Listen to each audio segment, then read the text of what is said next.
कैसे हो आप सब? आई होप आप सब अच्छे होंगे और स्वागत है हमारे चैनल गर्ल मी क्रेजी में। जो आज का टॉपिक है वो है कि प्रेगनेंसी के टाइम पर अगर हम वॉक करते हैं तो हमें उससे क्या फ़ायदा मिलता है। साथ ही मैं आपके साथ ये भी चर्चा करूंगी कि हमें कितने समय है जो कि वो वॉक करनी चाहिए और कब से अपनी वॉक है जो कि वो स्टार्ट कर देनी चाहिए। तो चलिए स्टार्ट करते हैं।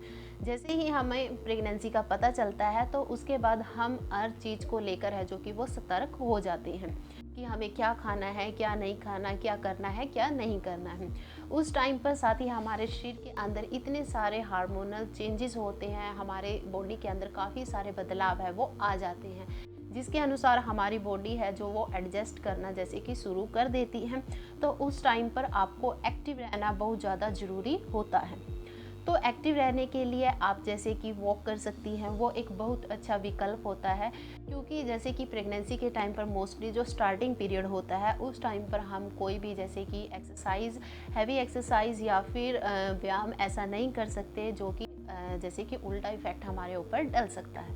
लेकिन वॉकिंग करना एक ऐसा विकल्प है जिससे आप जैसे कि सेफली है आपके लिए भी, और इससे आपको फ़ायदा भी होगा।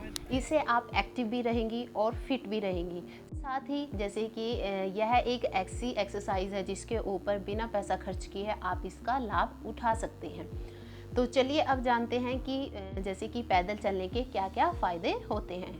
जैसे कि हमारी प्रेगनेंसी के टाइम पर हमारे शरीर में बहुत सारे बदलाव आते हैं, हमारी मांसपेशियों में खिंचाव आता है, और जैसे कि पेट का हमारा जैसे यूट्रस होता है उसका आकार बढ़ता है। साथ ही हमारी बॉडी के अंदर जैसे कि आपको पेन होना जब स्टार्ट हो जाता है, जैसे कभी बैक पेन हो गया, कभी आपको जैसे कि नेक पेन हो गया, या फिर आपको जैसे कि बॉडी के अंदर पेन है जो भी वो मोस्टली रहना स्टार्ट हो जाता है, और जो कि एक कॉमन समस्या है। तो अगर आप जैसे कि वॉक करती हैं तो आप इन सभी समस्या से छुटकारा पाने के लिए इस एक्सरसाइज को है जो कि यूज़ कर सकती हैं। आप इसे अपनी जैसे कि दिनचर्या में शामिल कर सकती हैं, और इससे आपको जैसे कि जो पेट की जो मांसपेशियों में खिंचाव आता है उसमें पैदल चलने से आपकी मांसपेशियों को आराम मिलेगा। साथ ही जो पेन होता है आपके पैरों में या फिर कमर में, तो उसमें भी आपको काफ़ी हद तक आराम मिलेगा।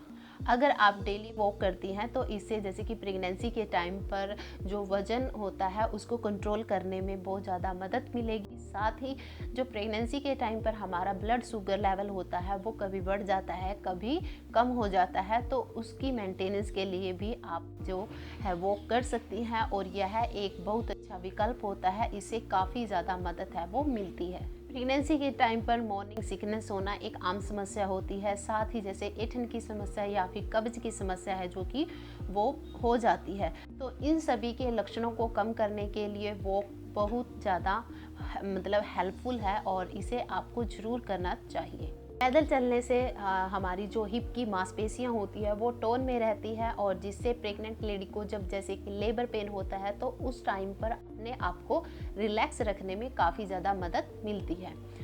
पैदल चलने से जैसे कि हम अपने आप को एक्टिव महसूस करते हैं, साथ ही हमारा जो मूड होता है वो भी फ्रेश हो जाता है। तो इसलिए आपको अपनी जैसे कि दिनचर्या में प्रेगनेंसी के टाइम पर वॉक को ज़रूर ऐड करना चाहिए। तो अब हम बात करते हैं कि किस टाइम और कितनी हमें वॉक है जो कि वो करनी चाहिए। प्रेगनेंसी की जैसे कि वॉक आप सुबह या शाम दोनों कर सकते हैं, लेकिन जो मॉर्निंग की वॉक होती है वो बहुत ज़्यादा बेनिफिट आपको देती है, क्योंकि उस टाइम पर आसपास की जो हवा होती है वो बहुत ज़्यादा फ्रेश होती है, और उसमें ऑक्सीजन का जो लेवल होता है वो काफ़ी ज़्यादा मात्रा में होता है। तो इसलिए आपको जैसे कि मॉर्निंग के टाइम पर वॉक है जो कि वो ज़्यादा करनी चाहिए। साथ ही आप हल्के फुल्के व्यायाम हैं जो कर सकती हैं, जैसे कि ब्रीथिंग एक्सरसाइज हो गया, अनुलोम विलोम है जो कि वो कर सकती हैं। इससे क्या होगा, आपके शरीर के अंदर भरपूर मात्रा में ऑक्सीजन जाएगी, जिससे आपको और आपके होने वाले बच्चे को प्रॉपर पर्याप्त मात्रा में ऑक्सीजन मिलेगी। इवनिंग की जो वॉक होती है वो भी काफ़ी ज़्यादा यूज़फुल होती है। उस टाइम पर क्या होता है, हमारे आसपास के जैसे कि हम चारों तरफ देखते हैं हरियाली भी, अगर आप जैसे कि चारों ओर हरियाली है तो वो और भी ज़्यादा आपको बेनिफिट देगी।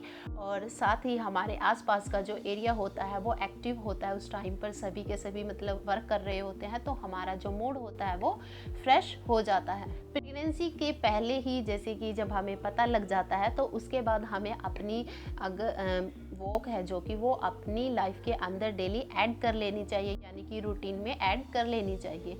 अगर आप जैसे कि पहले वॉक नहीं करते और अभी आपने करना स्टार्ट किया है तो आप धीरे धीरे कर कर अपनी वॉक की जो टाइमिंग है वो बढ़ा सकते हैं।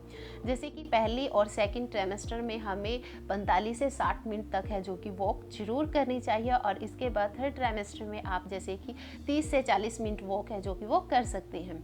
लेकिन हमें जैसे कि जो वॉक होती है वो पहले ही तिमाही से अपनी स्टार्ट कर देनी चाहिए, क्योंकि इससे हमें आगे जाके बहुत ज़्यादा लाभ मिलते हैं। और अगर आप पहली बार कर रहे हैं, जैसे कि आप प्रेगनेंसी से पहले नहीं करते, तो आप धीरे धीरे करके अपना टाइमिंग इसमें इंक्लूड आगे करते रहिए। एकदम जैसे कि अगर आप पहली बार करने लगे हो और ज़्यादा आपने की है तो वो आपके लिए हार्मफुल हो सकती है। और वॉक करते समय आप अपने आप को एक्टिव रखिए और साथ ही खुश भी रखिए, और जितना हो सके आप उतना जैसे कि वॉक कीजिए। ये नहीं है कि आप अपने शरीर के ऊपर ज़्यादा जोर ज़बरदस्ती कीजिए। अगर आपको लगता है कि आप थक चुके हैं तो आप थोड़ा आराम कीजिए और उसके बाद दोबारा से आप अपनी वॉक कर सकते हैं। तो चलिए अब हम बात कर लेते हैं कि हमें साथ ही कौन सी सावधानियां बरतनी चाहिए। जब आप वॉक करते हैं तो आरामदायक जूते पहने, क्योंकि अगर आप वॉक करते समय जैसे कि कंफर्टेबल नहीं होगी तो इससे आपको वॉक करने में दिक्कत आ सकती है। नंबर 2, आप अपने आप को हाइड्रेट रखिए। पानी की कमी अपने शरीर में ना होने दें। जब आप वॉक करती है, जैसे कि जहाँ पर आप वॉक करती हैं वहाँ का एरिया साफ़ सुथरा होना चाहिए। अगर आपके वहाँ एरिए पर पेड़ पौधे हैं तो और भी ज़्यादा अच्छा है। इससे आपका जैसे माइंड भी रिलैक्स होगा और आप अपने आप को खुश महसूस कर पाओगे। सो फ्रेंड, आज की वीडियो में हमने डिस्कस किया कि पैदल चलने से हमें क्या क्या लाभ मिलते हैं। अगर आप भी प्रेग्नेंट हैं और अगर आप वॉक नहीं करती हैं तो आप भी आज से ही की दिनचर्या में है जो वॉक ऐड कर लीजिए, जो कि बहुत ज़्यादा जरूरी होती है। सो फ्रेंड, आज के लिए इतना ही। Thank you for watching my video.